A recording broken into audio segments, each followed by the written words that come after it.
Right, well, brothers and sisters and friends, thank you so much for coming out this evening.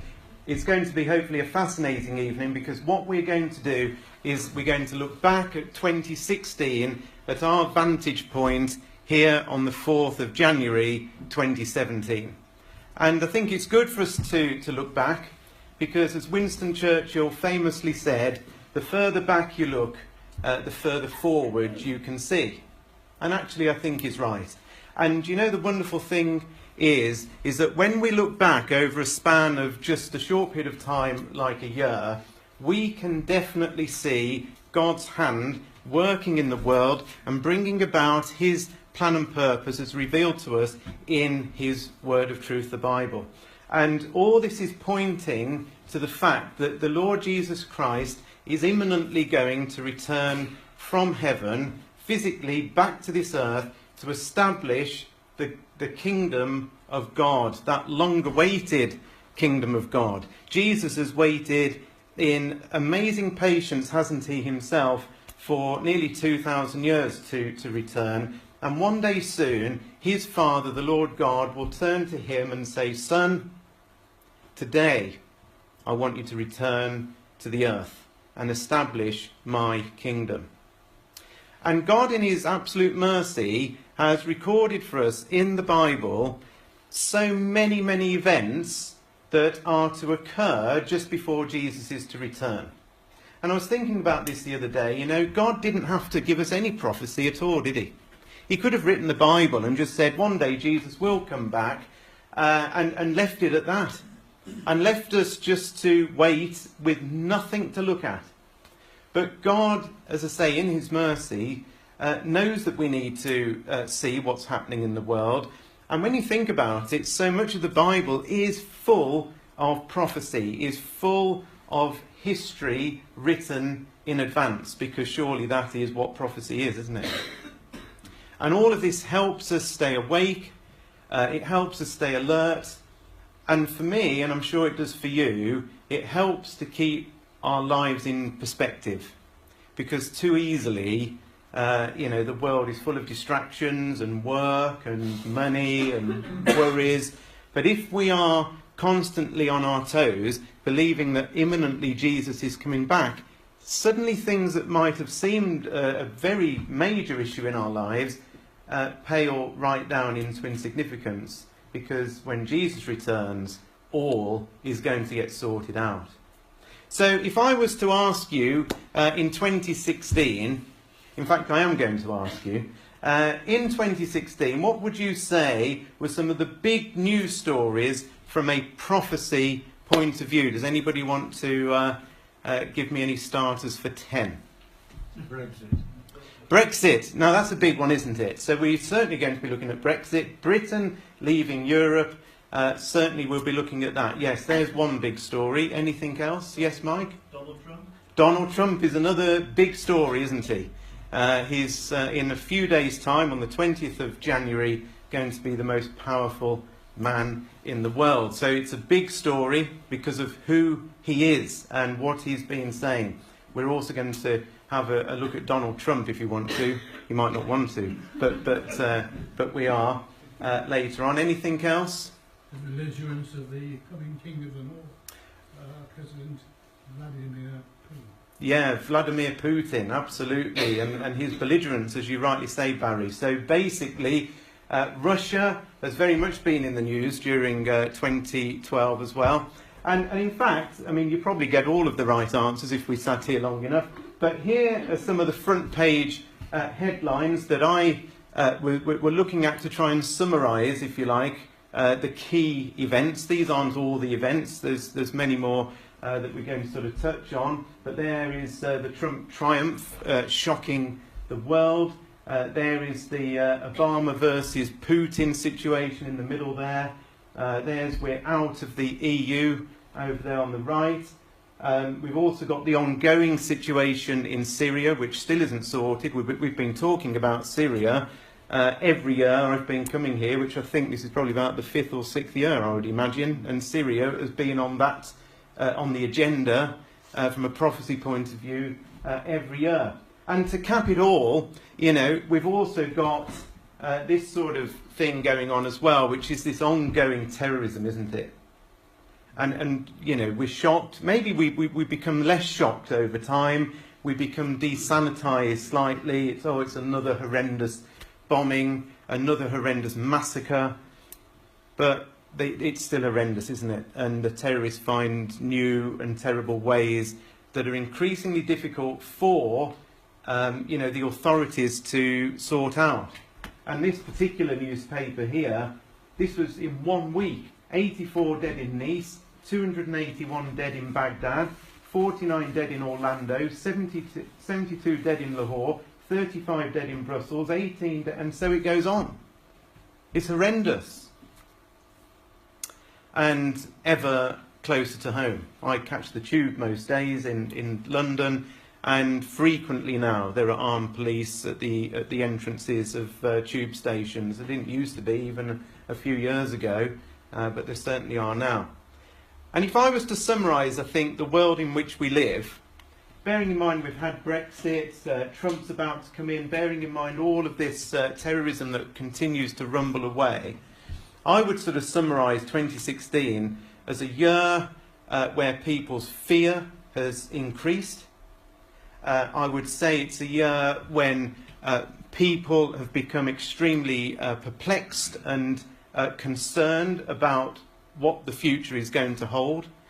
In this country, people are concerned about what's going to happen because of Brexit, and over on the other side of the channel, people are concerned about the impact on Europe. This clearly, with Donald Trump, is a huge thing. What is he going to do? How is he going to act?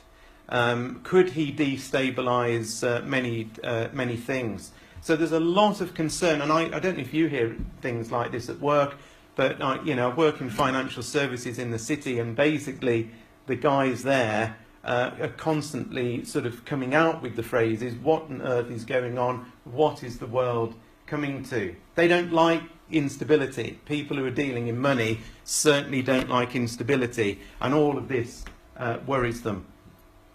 And all of that, I think, is summed up to me by these famous words, of course, by the Lord Jesus Christ, when he said, I'm going to tell you about some signs that are going to be happening in the world just before I come back.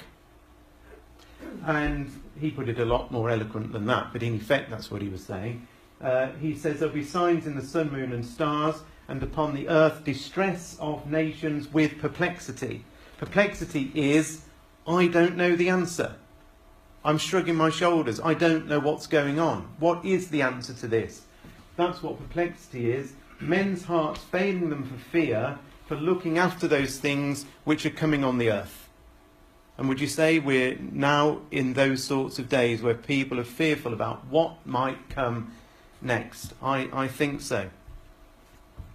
And of course all of that comes just before Jesus comes back, because it says in verse 27 of Luke 21, then they shall see. So these people who are living at this time of fear and perplexity, they are going to see the Son of Man, the Lord Jesus Christ, coming in a cloud with power and great glory.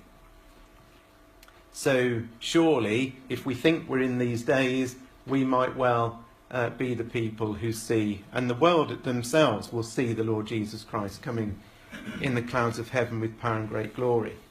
I found a video, it lasts all of 20 seconds, that summarises everything that happened, I think, in 2016 in 20 seconds. So see what you think to this.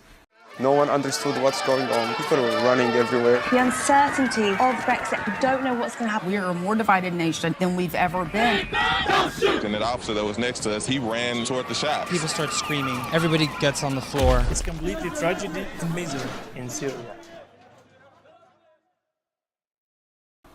There you are. I said it was quick, that was 20 seconds, but there's Trump, there's Europe, there's concern, there's fear, there's terrorism. It's all happening in front of our very eyes.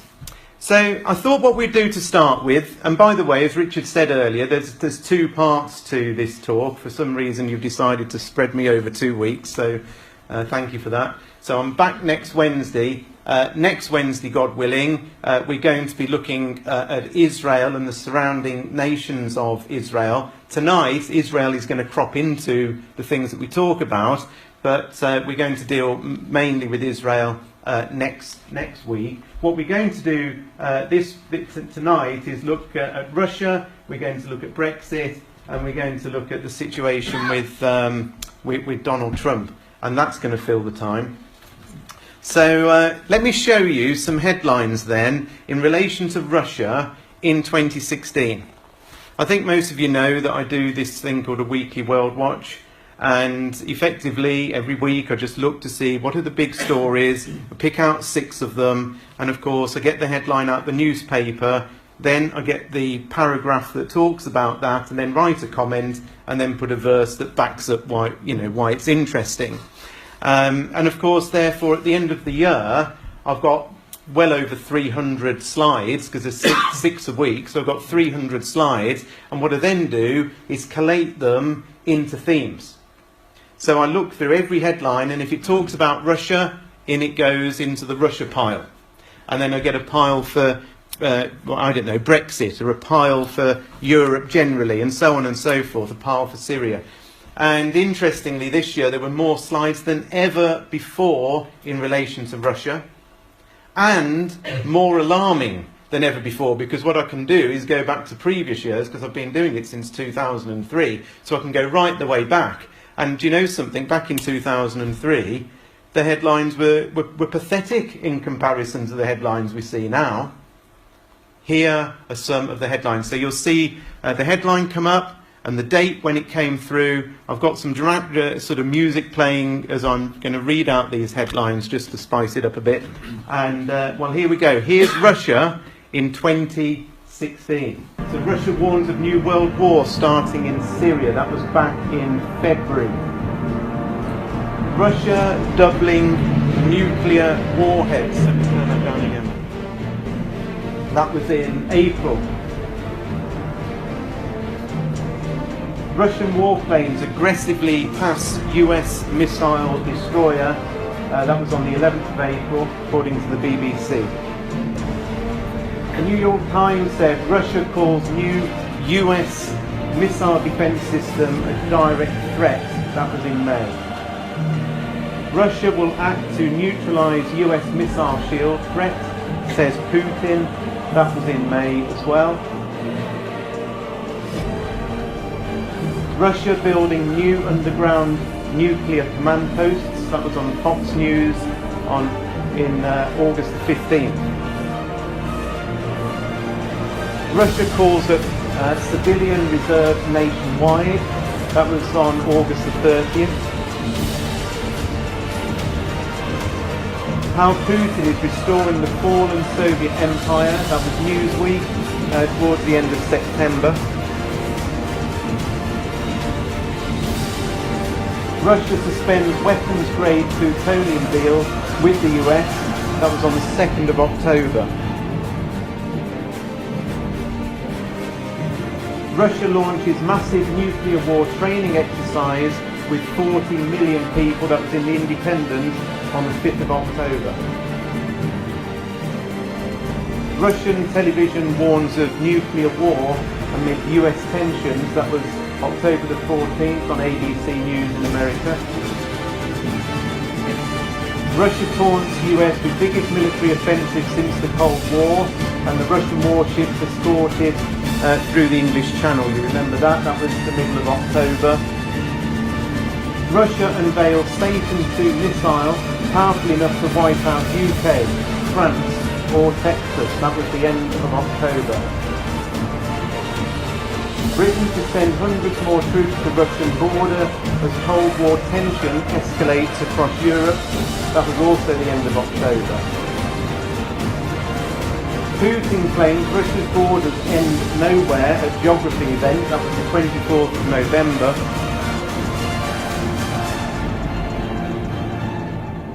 Last up, Putin. Russia's military is stronger than any potential foe. That was the 22nd of December. Now, they're pretty amazing headlines, aren't they, when you put them all together? As I was going through them, I remember them putting them in, months ago, but when you put them all together, that's quite a powerful message, isn't it? That things are seriously wrong in the world between Russia and the West, especially with America. I'm just going to show you a news clip here from America in relation to these events, because they were discussing them on a particular TV news program. And that's right. Russia is suspect number one behind the hacks of the DNC, the email account of Hillary Clinton's campaign chairman, and now a contractor in Florida that handles voter data. President Putin was asked about this yesterday. What he said is that the hacking isn't in Russia's interest, and calling it hysteria. Russia's foreign minister then went a step further, essentially saying, we don't deny it, but you haven't proven it. Well, you know, Alex, a lot of experts are saying we haven't seen tension like this with Russia since the Cold War. So how strained is our relationship with Russia right now? Well, Michael, in a word, they're abysmal. Without a doubt, the lowest point in relations since the Cold War, and there's now talk of a new one. Russia and the U.S. are on opposite sides of the war in Syria, where Russia is threatening to shoot down U.S. aircraft.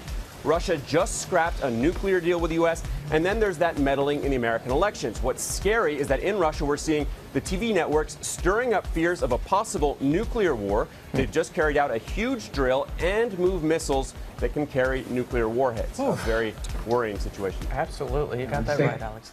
Yeah, they got that right. They've got that right. So the question is, does the Bible talk about Russia being a foe, being an enemy, coming down and invading? Well, of course it does. Predominantly, we figure this out from Ezekiel chapter 38, where we read about Gog of the land of Magog, chief prince of Meshech and Tubal, and all of those places are identifiable in modern-day Russia. But there's other passages as well that talk about a northern army coming down into Israel, ultimately, because that is the destination of Russia. Whatever's going on on its border with Europe, its direction of travel ultimately is going to be south. But I just wanted to show you a couple of verses from Joel chapter 2, because I think these verses are also talking about this great invasion that is going to happen. And what we're seeing happening now with Russia is the build-up to these events. You heard me talk about the headline with them building new nuclear bunkers. 40 million people put through, put through the mill, in effect, as if there was going to be a nuclear war. You don't do this type of thing if you're not expecting a huge amount of trouble. In Joel chapter 2, I've just put here verses 1 and 2 and verses 7 and 8. I'm not just plucking things out at random. It's just on the screen trying to get the main points across. This is in a slightly more modern version than the AV, but the sense is absolutely correct. Sound the trumpet in Jerusalem. Raise the alarm on my holy mountain. Let everyone tremble in fear, because the day of the Lord is upon us. Suddenly, like dawn spreading across the mountains, a great and mighty army appears. Nothing like it has been seen before or will ever be seen again. The attackers march like warriors and scale the city walls like soldiers. Straight forward they march, never breaking rank. They never jostle each other. Each moves in exactly the right position. They break through defences without missing a step. This is an army and an invasion, God says, the like of which has never been seen before. And of course we know that Russia has got around about 1 million troops. And they're all just sat there. Unlike America, that's also got 1 million plus troops, but they're spread all over the place. This is an army just sat there, ready to roll. And of course, as we've already said, these are the sorts of major headlines in 2016 that we have seen. I've never, ever seen a year where World War III has been mentioned. I've gone back all the way through the slides in previous years. I've not seen World War III mentioned. Now, all of a sudden, I look in normal newspapers, daily newspapers, the Daily Mail or Daily Telegraph, and I see pictures like this, I see headlines like this. World War III fears as US activates defence shield. Are we on the brink of World War III? Furious Putin warns he will neutralise threats posed by America's £550 million missile shield stationed in Europe. Russia threatens to make Romania smoking ruins. So, you know, God says there's going to be this conflict. God says that they are going to come down in a great organised fashion. And what I believe we're seeing is Putin personally getting ready for these things. How do we know the army in Joel 2 is anything to do with this great northern confederacy that comes down, headed up by Russia? Well, again in Joel 2, later on in that chapter, it talks about the demise of this great army, because God says that I will drive away these armies from the north. So we're clearly told in Joel 2 that the armies that are coming down from the north, I will send them into parched wastelands. Those in the front will be driven into the Dead Sea, those at the rear into the Mediterranean. The stench of their rotting bodies will rise over the land. It's a very unpleasant, situation. But again, it lines up exactly with Ezekiel 38 that says that they're going to spend how many months burying the dead? 7 months burying the dead. That's how many people are going to come down and ultimately end up being destroyed. This isn't just a few thousand Russian troops going into Syria. This is whole-scale emptying of the land of people to invade at some point. And we can see these things building up now. Again, in Joel chapter 2, there's a very interesting particular verse here, because we read that God will cause wonders in the heavens, and on the earth blood and fire and columns of smoke. The sun will become dark and the moon will turn blood red before that great and terrible day of the Lord arrives. Quite similar words, aren't they, from Luke 21 that Jesus said? That the sun would go dark and so on. There'd be signs in the sun, moon and stars. The interesting thing here, I'm sure some of you know this, that this word columns, in the authorised version it says pillars, but in the Hebrew, it's actually the Hebrew word for palm tree. These are palm trees of smoke. But of course, when they translated the Bible, it just seemed too strange to translate it as palm tree of smoke. Why would you have a palm tree of smoke? So they translated it as pillars of smoke, or in this version as columns of smoke. But in recent times, we know now why they're called pillars or palm trees of smoke, because these huge explosions that man is now able to create something that is the identical shape of a palm tree. And nuclear weapons, the most devastating of them all. And Putin, I've lost count over the last 2 years of him talking about using nuclear weapons. I've never heard a world leader, I'm 47, you know, I've watched the headlines for some time. I've never heard people just glibly talking about using nuclear weapons. And in fact, it's only recently that Putin has. But the tension has built to such a point, he seems to be quite happy to talk about it. Now, as I've said, the main passage that we believe that Russia is mentioned in detail is in Ezekiel 38. And there's that verse I quoted. Son of man, set your face against Gog of the land of Magog, the chief prince of Meshech and Tubal, and prophesy against him. And I'm not this evening giving you the evidence as to where Meshech and Tubal and Magog are. We've done that before, and there's talks on the internet that I've done that will show you all of that in some detail. But there is something I wanted to just highlight here. One is that all this area of Russia here is ruled over by a man called Gog, and we're told that he comes with all his army and horses and horsemen, and all of them clothed with all sorts of armour, a great company with bucklers and shields, all of them handling swords. Now, I know it doesn't say tanks and aeroplanes, they didn't exist then. This is God's description in those days of what a vast army is. That's what Joel 2 is talking about. There are other countries also with Russia. There's Ethiopia, Persia, Iran, Libya. They come from the north. When do they come? In the latter years. Where do they come against? The mountains of Israel. Okay? And by the way, in the latter years literally means in the last days. Now, there's a parallel passage to this. Anybody tell me where is the parallel passage to Ezekiel 38? Anybody know? Zechariah 14. Zechariah 14 has got similar themes. Where would I see all of this this detail mentioned like that? Daniel. Daniel. Good answer, Phil. And the answer is Daniel chapter 11, because look here, right? This is exactly the same event, because look how everything lines up together. We've got at the time of the end, we've got in the latter years. We've got the king of the north, we've got coming from the north. We've got chariots and horsemen and ships, we've got this great army. We've got, he's going to enter into the glorious land. We've got, he's coming against the mountains of Israel. We've got the Libyans and Ethiopians. We've got the Ethiopians and the Libyans. Now, of course, there's bits of detail here that is missing from here. God often does this, doesn't he? Look at the Gospels, for instance. There'll be the same parable here and the same parable here, but sometimes slightly different information. When you slot it together, you get the complete picture. You happy with that? But here's the thing.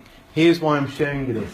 And I only really understood this recently, and why I hadn't seen it, I do not know. But of course, over here, what we've got is the description of Russia. We've got Magog, Meshech, Tubal, and we've got this chap called Gog who is running it. Gog is the leader. He is the Russian ruler. But we're not actually told anything more about him. It just says Gog, but what we are told is where he lives. We're given a lot of information about where he comes from. In this passage over here in Daniel 11, we're not really told where he comes from, apart from it says he's from the north. But we are told a huge amount about him as an individual. Verse 36 to verse 39 of Daniel chapter 11 is talking about this fella here, Gog, who is the Russian ruler. That, in my view, is now a demonstrable fact, and I want to cover that fact with you right now, because in 2016, many things that were hidden were made clear. Watch this. Here is Daniel chapter 11, verse 36 to 39. I'm saying to you, if I just go back to this just for 1 second, notice the king is here, and he's doing lots of things we're going to look at. And notice what happens. At the time of the end, the king of the south, whoever that is, pushes at this king. This king isn't a nation, this king is a man, he's a human being, and when does he live? The time of the end. Not 200 years ago. 200 years ago wasn't the time of the end. Not 100 years ago. 100 years ago was not the time of the end. This is at the time of the end. Therefore, a human being who is the ruler of Russia must exist at the time of the end, and somebody pushes, provokes, goads him. So let's go back to here. Here's Daniel 11, verses 36 to 39. I'm going to read this out, and then I'll show you how it fits.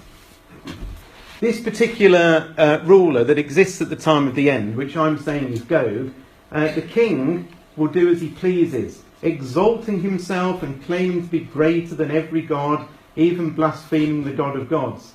He will succeed, so whatever he does, he's going to be successful, but only until the time of wrath is completed.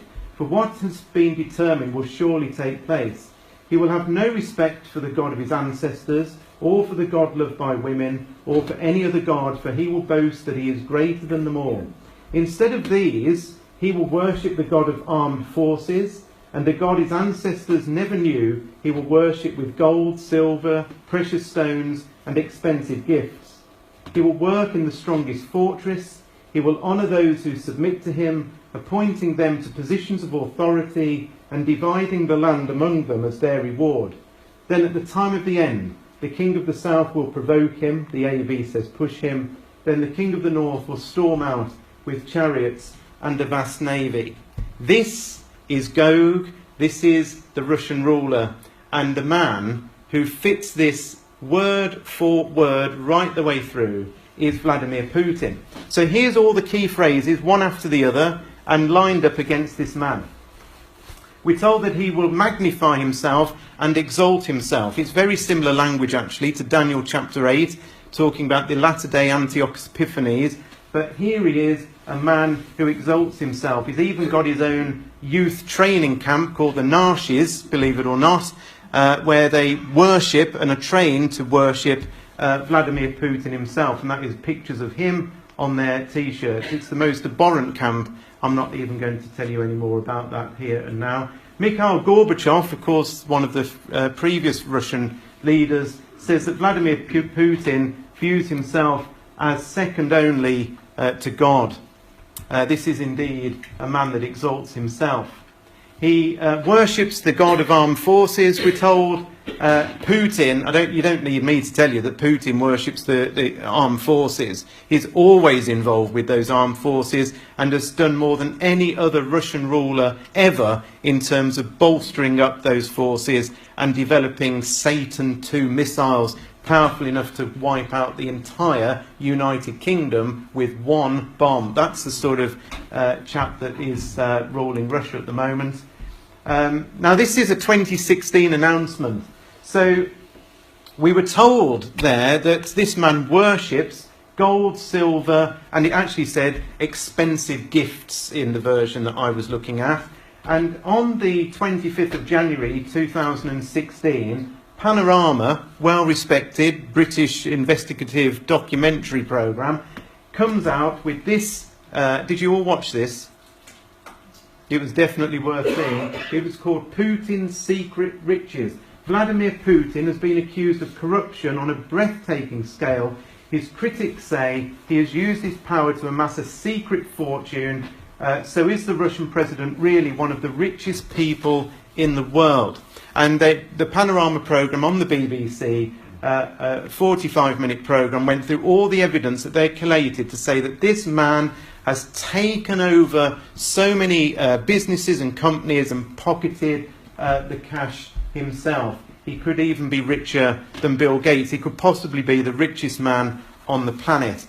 Certainly, he is worshipping gold, silver, and expensive gifts. Do you remember it said that he worked in a fortress? That's what it said in verse 39. This man works in a fortress. It just so happens that the word Kremlin means fortress. God is telling us, I'll even tell you where he works, if you like.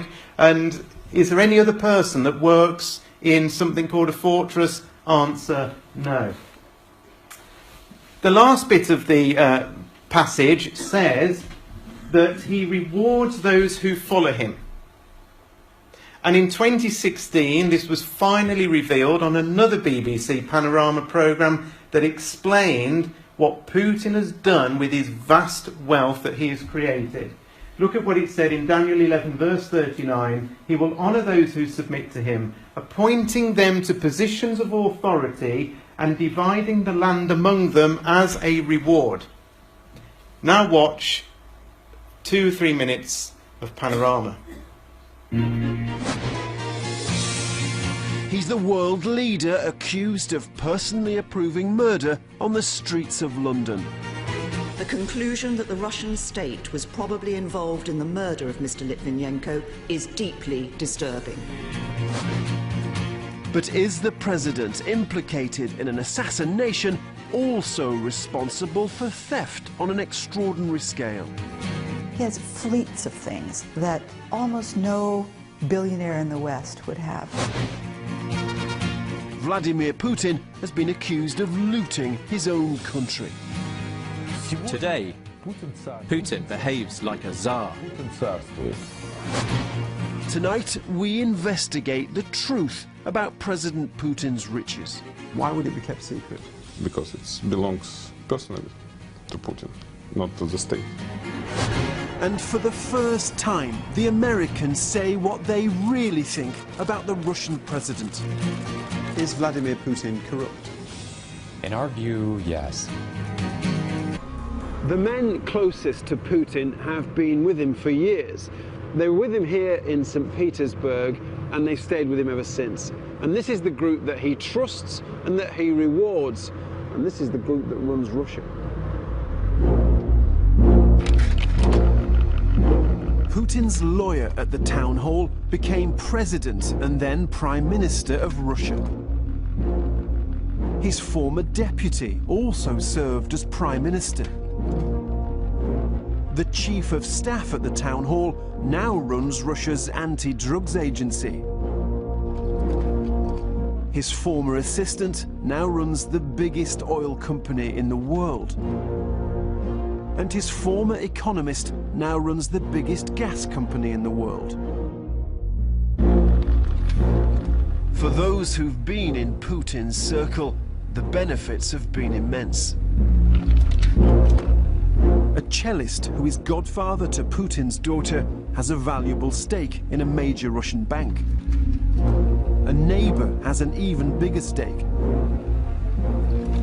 Another neighbour ended up running the railways. A childhood friend has made a fortune from government contracts. And his brother has made even more. The Americans say this is how Putin's Russia works. And God knew at the very beginning that a man would exist at the time of the end who would be exactly like that. There is no other person that can fit Daniel 11 verses 36 to 39. And that is him. And in 2016, how amazing that the BBC has put documentary programmes on with exactly the same language of those verses, that he has rewarded those people who have followed him and divided the land among them, which is exactly what he has done. And of course, what we get is this man that exists at the time of the end, and the king of the south is going to provoke him, push him, goad him. The king of the south, anybody want to tell me to keep you awake? Who is the king of the south? What nation is the king of the south, or nations? America, Britain, the young lions, they're the ones. And so there's a when it talks about the king of the south provoking an individual person, this is a group of nations or nation that is pushing and provoking at this individual person. When this individual person has been provoked and pushed, they then turn into the king of the north. When it says the king of the north, this is now a nation. This is no longer an individual person. The king of the north is now the nation that comes down. So this is an individual man and what he's doing. There's a provocation of him by the nation of America, Britain and so on. And then this transforms into the army of a nation of the king of the north. And the king of the north nation is Russia, that comes out with this vast navy. Now here is another amazing thing. Because remember I showed you all these headlines, front page newspapers. Did you notice this? To Russia with shove. Now why are they saying that? Why are they saying that America is shoving? They're pushing him. They're pushing him. You see, in the dying days of Vladimir Putin, in the dying days of Obama's office, he is doing everything he can, and we'll cover this more next week with Israel, to scupper Trump's overtures, because Trump is saying, I really like this guy, I'm best friends with him, we're on TV together once, we're all good pals. And so what Obama is doing on the back of the US elections is causing as much trouble as he possibly can. And of course, only a few days ago, 36 diplomats were expelled, weren't they, from America. And I'm absolutely convinced between now and the date that Obama leaves office, he will do something more to Putin personally. I actually think he will. In fact, Obama has said so. Obama has said that I'm going to take more action against this man here because he sees him as the problem as to why Trump is getting in the first place. Because of the hacking, and the hacking of and all the rest of it, he believes goes straight back to Vladimir Putin. But whether this is the push or not, I know, because God has said, that there will be a goading and a provocation from the king of the south to that man, that king. And then, of course, it says that the king of the north comes down, the Russian army comes down with many ships. And in fact, we've just seen some of the ships come down, haven't we? Right past our coast. Right past over. His aircraft carrier, and other ships. He's got many, many more ships, by the way. He only sent 10. There's already 10 in the Middle East. He's got about another 60 that he could send down. They will one day come down. On top of all of that, if that wasn't enough, the whole situation with Europe against Russia is on the brink of conflict as well. Here's a few other headlines in relation to that. So this is from May. Putin says Romania and Poland may now be in Russia's crosshairs. That was on May the 27th. Poland to recruit 35,000 strong paramilitary force to combat the threat from Russia. That was in June. Ukraine puts troops on combat alert as tensions with Russia spiral. That was in August. Lithuania very afraid of Russian Baltic threat during Washington power vacuum. That was in November. Russia deploys new missiles to the Baltic Sea region. That was also in November, on November the 21st. Russians are coming. This is the Sun, so you maybe normally take this with a pinch of salt, but there we are. Russians are coming. Invasion fears as land-grabbing Putin masses 55,000 troops on the border with Ukraine. That was the end of November. Swedish towns told to make preparations regarding the threat of war and conflict with Russia. That was in December, just a few days ago, in the Daily Telegraph.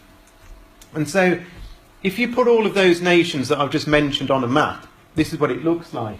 So here's Europe, there's the big beast of Russia. Sweden was mentioned, Lithuania was mentioned, Poland was mentioned, Ukraine was mentioned, and Romania was mentioned, all gearing up for conflict. Now, here's how I see it. This here is a fault line, and it is a fault line that Daniel chapter 2 tells us all about. Because the fault line, do you remember Nebuchadnezzar? Nebuchadnezzar had a vision about a great image. And this image was, we've got Babylon here, they're all symbolic of the empires. This is a timeline. The timeline comes all the way down. It starts off with Babylon, then there was the Medes and the Persians, then there was the Greek Empire. And these legs were the Roman Empire, the iron legs of Rome. And finally, there's the feet of iron and clay. And Christadelphians for many, many years have said that the two legs are symbolic of how Rome, the Empire of Rome, actually divided into two. And you know something? It did divide into two. It divided into a Western Roman Empire, which became what we now know as modern-day Europe, and it divided into Eastern Roman Empire that was once based in Turkey, in Constantinople, but eventually moved from there into Russia and the Moscow area.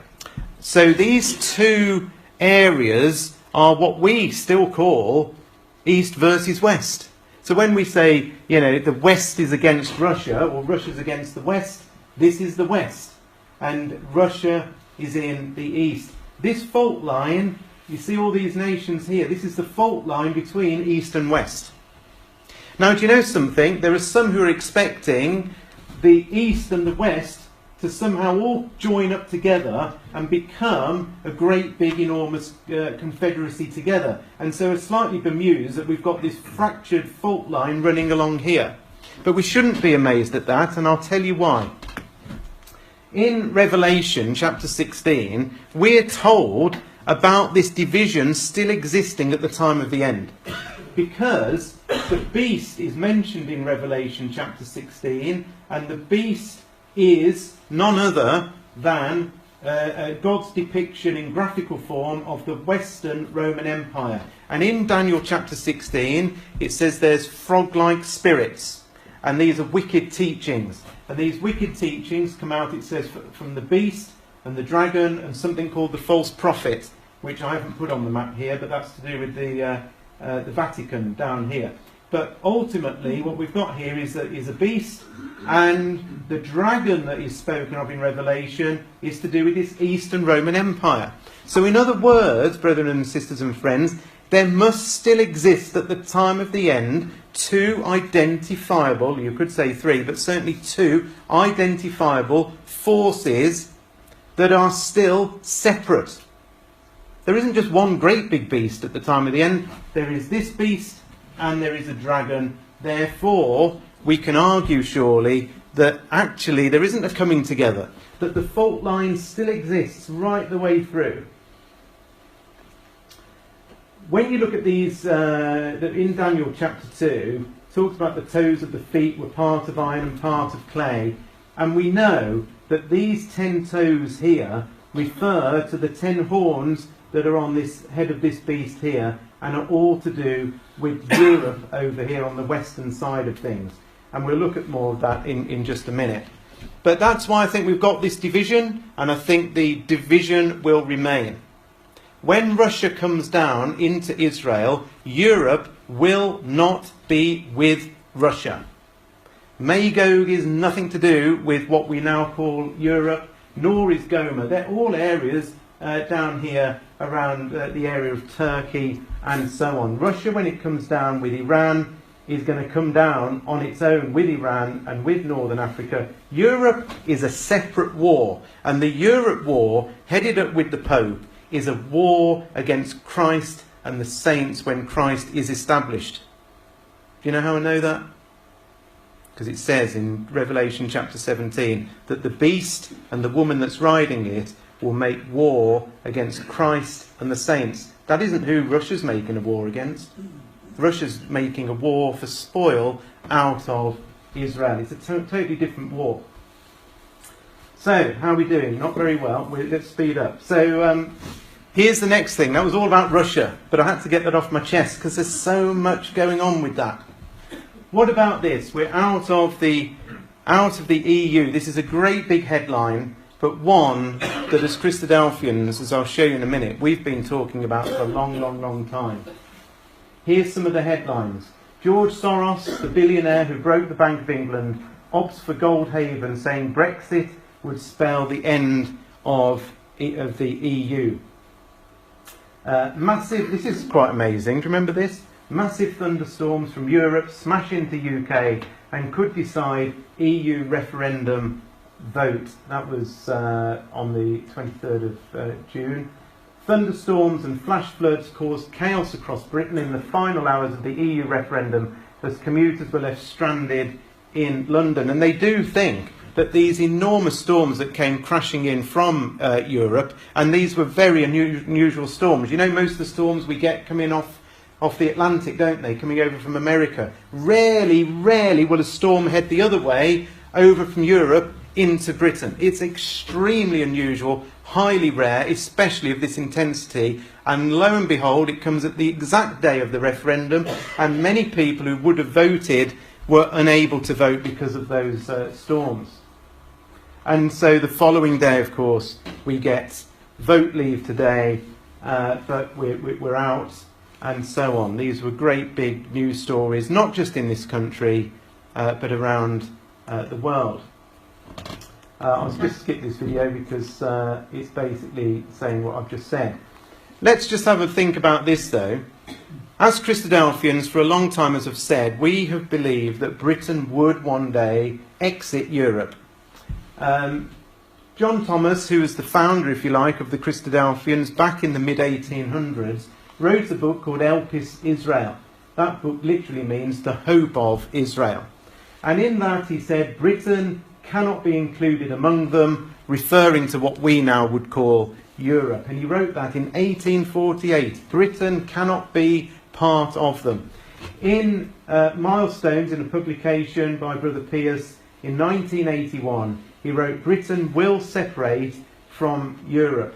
In a book called The Guardians of Israel and Arabia, it said Britain's eventual exit from Europe is a certainty. That was written in 1990. So we've been saying for a long time that Britain will not be part of Europe. And the reason we've said that is because the king of the south power in Ezekiel 38 is mentioned as Tarshish and the young lions. And Tarshish is Britain, and therefore Tarshish would not be part of this great invasion that is coming down.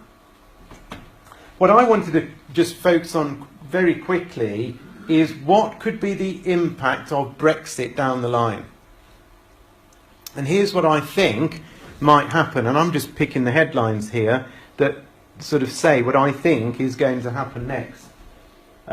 German Chancellor, looking a little bit fed up there, is basically saying the end of the EU fears in Germany that Brexit could lead to the breakup of the European Union. Now, I'll show you why I think that is interesting in a minute, but there's been many headlines that say Britain's exit of Europe could, like a domino effect, knock many other countries over. And the end of the EU, Brussels fears devastating domino effect of Brexit, the collapse of EU, and its impact on America. So why do we think, or why do I think, that potentially Brexit could cause Europe to fragment and break up? And what about the great beast of Revelation 17? How does all this come together? Let me just show you quickly here. We're back here to these 10 toes of Daniel's image in Nebuchadnezzar's image in Daniel chapter 2. And you know these words really well, but just have a listen to them again. The feet and toes you saw were a combination of iron and baked clay, showing that this final kingdom, because that's what we're talking about here, this kingdom will be divided. Like iron mixed with clay, it will have some of the strength of iron, but while some parts of it will be as strong as iron, other parts will be as weak as clay. This mixture of iron and clay also shows that these kingdoms will try to strengthen themselves by forming alliances with each other through intermarriage, but they will not hold together, just as iron and clay do not mix. So there's this kingdom at the end. It's sort of a real shaky sort of thing that's made of iron and clay. They're trying to form alliances through intermarriage, this version says, but they're not holding together. The whole thing, like iron and clay, aren't mixing. And during the reigns of those kings, the God of heaven will set up a kingdom, the kingdom that will never be destroyed or conquered.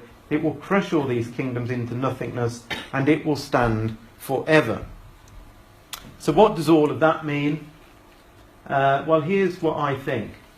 The feet are to do with Western Europe as we now know it. Okay, the Iron of Rome continued in that leg down here, and basically it's a continuation of the Roman Empire. So the feet themselves are to do with Europe itself. Iron is symbolised in Revelation as the strength of rulership. So iron is always to do with, when you look at it throughout the scriptures, iron is to do with the strength of rulership. We want to rule the people. We want to control the people. That's what Europe is trying to do. The clay is symbolic of the power of the people, because pretty much all the way through the scriptures, clay is symbolic of people. It says that Adam was made of the dust of the ground. In Isaiah, it says that we are like clay in your hands, and you are the potter. So the clay is symbolic of the power of the people that isn't mixing with this strength of rulership. So Europe's trying to rule everything and control our lives, but the people are stopping that happening. Interestingly, what the iron is trying to do, what this whole project is trying to do, is mingle the races together. This is a Babel project, basically. We're trying to mix the races together. How are they doing that? How are they mixing the races together? They're doing it by removing borders. I'll show you in just a second how they do that. But it doesn't hold together. The whole thing falls apart. God says that it's a divided kingdom and it will not hold together. And the little stone eventually comes, and that, of course, is the Lord Jesus Christ coming back. But this is what Europe has done. It's done something called the Schengen Agreement. I don't know whether you've heard of the Schengen Agreement, but this is the thing that winds a lot of people up. The Schengen area is the area including 26 European countries that have abolished passport and any other type of border control at their mutual borders. It mostly functions as a single country for international travel purposes with a common visa policy, which is why we're not actually in the Schengen Agreement, but if you lived in this area here, people can just move around at will, and therefore they mix the races up. And of course, in Europe, they all speak different languages, but the project of Europe is to try and mix the whole lot together. But people have pushed back. Britain on the outside has pushed back and said, we don't like this, we don't want all of this immigration. We just don't want it and voted against it. And the fear is now in Europe that in fact this will be a domino effect across here into these countries, and so we might well see the disintegration of the EU as we know it. Abandoned ship, there's Britain sailing off, here's Europe about to go off into the abyss. There's Time magazine, the fall of Europe, again a domino effect. I think we might well see Europe divide and break apart from what we see right now, which is a humongous conglomeration of 26 nations. However, something comes out of the abyss when it goes off the cliff, and what comes out of the abyss is mentioned in Revelation chapter 17. Because out of the ruins of the EU that we now see will come what the Bible says is a seven-headed, one might say eight-headed beast with 10 horns. And in Revelation 17, the beast, which is the revived Holy Roman Empire, is going to ascend out of the bottomless pit, and 10 kings who have not yet risen to power, they'll be appointed to their kingdoms for one brief moment to reign with the beast. They will all agree to give him their power and authority, and together they will go to war against the Lamb, Jesus, but the Lamb will defeat them because he is Lord of lords and King of all kings. And his called and chosen and faithful ones will be with him. And so, what comes out of the ashes of the EU when it shakes apart because of Brexit will rise out the Holy Roman Empire beast system of 10 nations. And you know something? When you look at the ancient Holy Roman Empire, it covers exactly 10 modern-day EU nations. So instead of it being 26, I think there'll be a 10 nations, 10 kings that will say, actually, let's do this thing properly. We're going to be one, united, conglomerate of nations, more so than ever we were. We can't be 26 anymore. We're falling apart at the seams. We're going to come out of this bottomless pit and create a brand new country, a brand new empire, probably ruled over by Germany there, and that's still to come. So, finally, in the last 2 minutes, I've gone on, but this is just a few minutes on Mr. Trump, because we'll talk more about Trump next week. But this is pretty shocking stuff, isn't it, really, when you stop and think about it? This guy's tweeting like mad and coming out with all sorts of nonsense that is seriously upsetting lots of people. He's never been in government. He's the only American president in history to have never had anything whatsoever to do with politics, and yet he's been voted in. Nobody knows what he's going to do. Nobody really knows what he thinks. He says what he thinks, and that's half the problem. He'll just shoot from the hip. But shooting from the hip in a diplomacy world where people have got large weapons and armies isn't a great idea. But what we must remember is this, that in Romans chapter 13, verse 1, it says, everyone must submit to governing authorities, for all authority comes from God, and those in positions of authority have been placed there by God. So for some reason, God has put Trump in at this particular point in time, at the very point when everything is destabilising. That isn't a coincidence, is it? That verse is saying to me that every world leader that we see on the stage at the minute has been put there by God for some reason, including this man. The press have just not known what to... they look at this. What have they done? God save America. This is it's a disaster, potentially a complete and horrifying disaster. Time magazine dropped through my door. I've been having Time magazine for some time, and that dropped through my door. I thought, what do they know? That, this is, the end is near.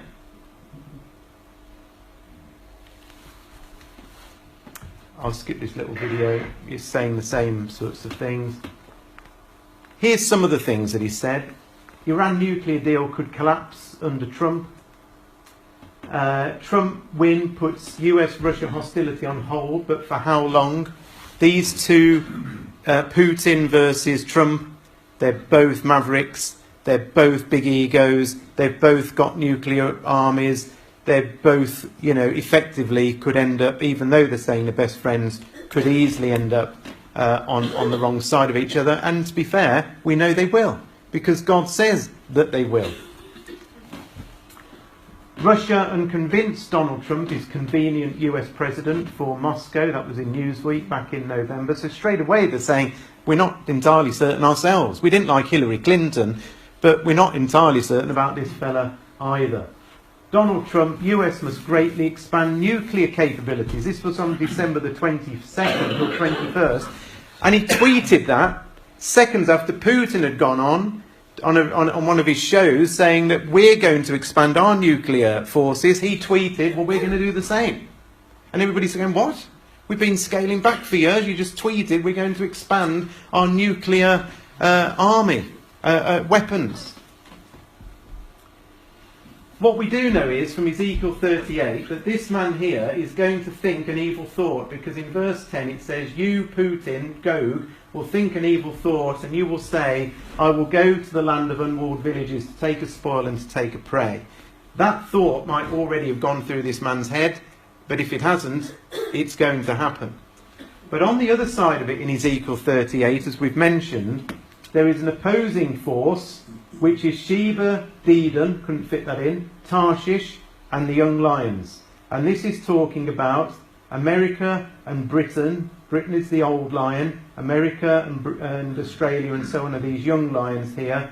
And they're all based in Sheba and Dedan, which is this area of Saudi Arabia, Bahrain, Qatar. And look at all the bases that we have got in this exact area. So we know that the king of the south power is down here in Saudi Arabia, and Russia is going to come down from the north.